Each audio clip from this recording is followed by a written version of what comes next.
मर गए तो मर गए, क्या फर्क पड़ता है, रंग में भंग नहीं होना चाहिए साहब। G7 की मीटिंग हो रही है, फोटो ऑफ होने हैं, ये होने, बाहर में जाए फोटो। ईरान के पास नहीं थे, तुम्हारी बत्ती बंद हो गई है साहब, नाक से धुआं निकल रहा है क्योंकि तुम हमारे दोस्त हो। अरे साहब ऐसे दोस्त हैं तो दुश्मन भले, शत्रु बोध हो गया है हमें, आप कितने दुश्मन हैं कितने नहीं है। भारत के ऊपर उंगल मत देना साहब, उंगल टूट जाएगी क्योंकि यहाँ की जनता में आक्रोश है। तुम ट्रेड डील के लिए मरे क्यों जा रहे हो यार?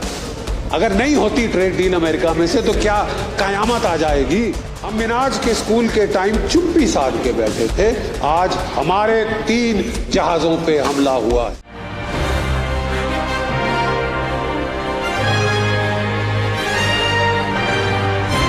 पूरा उनको ये यकीन था कि 48 घंटे में ईरान के घुटने टिका दिए। 48 घंटे छोड़ दीजिए साहब, 48 दिन हो गए, आज 107 दिन हो गए, लड़ाई चल रही है और अब डोनाल्ड ट्रंप घुटने टेक रहे। लेकिन प्रॉब्लम यह है साहब कि क्योंकि हम उस वक्त दुनिया पूरी चुप्पी साध गई कि अमेरिका बड़ा ताकतवर है, अमेरिका बड़ा ये है, डोनाल्ड ट्रंप बड़ा दादा है, ठीक है, तो हम चुप रहे, नहीं तो हम पे ना चढ़ जाए। ठीक है साहब, आप चुप रहेंगे तो वो आप पे चढ़ेगा। हम मिनाज के स्कूल के टाइम चुप्पी साध के बैठे थे, आज हमारे 3 जहाजों पे हमला हुआ है। हमारे 3 जो हैं नाविक, उनको मार डाला गया है, मर्डर किया गया और एक शब्द नहीं है सॉरी का, माफी का, गलती हो गई, कुछ नहीं। हमारे बाप का राज है। अगर आपके बाप का राज, अगर ये आपका रवैया है तो हम भी इनके साथ खड़े, हम भी ईरान के साथ खड़े। ठीक है साहब, आपको जैसे को तैसा भारत के नागरिक कि वो मर गए तो मर गए, क्या फर्क पड़ता है, रंग में भंग नहीं होना चाहिए साहब। G7 की मीटिंग हो रही है, फोटो ऑफ होने हैं, ये होने, बाहर में जाए फोटो। हमारे 3 घरों में मातम मन रहा है। शहादत कुर्बानी क्या होती है, भाई को खोना क्या होता है, मैं जानता हूं। मेरे बड़े भाई साहब 1965 के युद्ध में शहीद हुए थे। सब लोग आए अफसोस करने, सारे मिनिस्टर पहुंच गए, सब लोग पहुंच गए।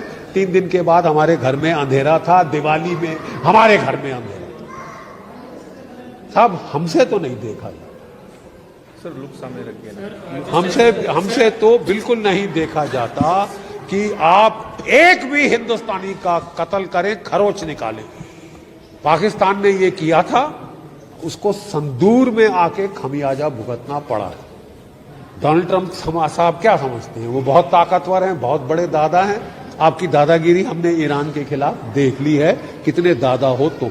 देखिए साहब, आप अपनी विश्वसनीयता 0 से भी कम कर ली तो आप पे कौन विश्वास करेगा।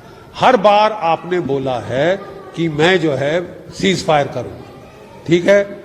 2015 में ओबामा साहब ने पूरी डील कर ली थी, आगे कागज 2018 में आए, कागज के कचड़े में डाल दी। आज वो डील नहीं मिल रही, वो डील के बराबर भी आप नहीं आ सकते और इसके लिए इनकी नानी खिसकी जा रही है, ठंडे पसीने आ रहे हैं कि अमेरिका के लोग मेरे को क्या बोलेंगे। क्या झक मार के तूने 107 दिन लड़ाई करी, तू कह रहा था कोई लंबी फॉरएवर वॉर नहीं करेगा, तूने किया क्या?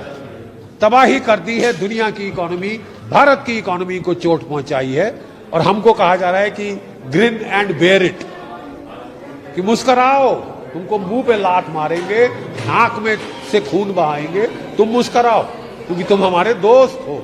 अरे साहब ऐसे दोस्त हैं तो दुश्मन भले, शत्रु बोध हो गया है हमें, आप कितने दुश्मन हैं कितने नहीं है। 3 भारतीय जानें आपने ली है, क्या एक भी चीन का जहाज को खरोच आई है? 90% ईरान का तेल कहां जा रहा है? चीन को जा रहा है। 90% ईरान का तेल चीन को जा रहा है। 80 जहाज 100 जहाज चीन के निकल गए, एक के ऊपर आपने हमला किया नहीं किया। रूस के जहाज को हाथ लगाने की हिम्मत है तुम में, अमेरिका नहीं है। तो क्या सोच के आपने भारत पे चढ़ गए कि ये कमजोर है? अबे न्यूक्लियर बॉम्ब है हमारे पास, ईरान के पास नहीं थे, उसने तुम्हारी ऐसी तैसी कर दी है, तुम्हारी बत्ती बंद हो गई है साहब, नाक से धुआं निकल रहा है, ठीक है। और भारत के ऊपर उंगल मत देना साहब, उंगल टूट जाएगी क्योंकि यहाँ की जनता में आक्रोश है। देखिए साहब, ये किसकी जवाबदेही बनती है किसकी नहीं बनती है, हम देखना चाहते हैं अंतिम रिजल्ट क्या है। क्या ये हमले चलते रहेंगे या हम आवाज उठाएंगे। हमारी पहली आवाज हमारी गलती में मुझे लगता है ये हुई कि हमने बड़ी धीमी आवाज उठाई कि यार अमेरिका बहुत ताकतवर है, अमेरिका से हमको ट्रेड डील करनी है। अब तुम ट्रेड डील के लिए मरे क्यों जा रहे हो यार? अगर नहीं होती ट्रेड डील अमेरिका में से तो क्या कयामत आ जाएगी? नहीं ना, क्या कयामत आ जाएगी? क्या हम यूरोप को नहीं बेच सकते, चीन को नहीं बेच सकते, रूस को नहीं बेच सकते, अफ्रीका को नहीं बेच सकते? दूसरी मार्केट ढूंढो। हर दिन ये हमको कोई ना कोई धमकी देना, 50% टैरिफ लगाएगा। को जानने के लिए हमारे चैनल नजफगढ़ मेट्रो न्यूज को सब्सक्राइब कर लें।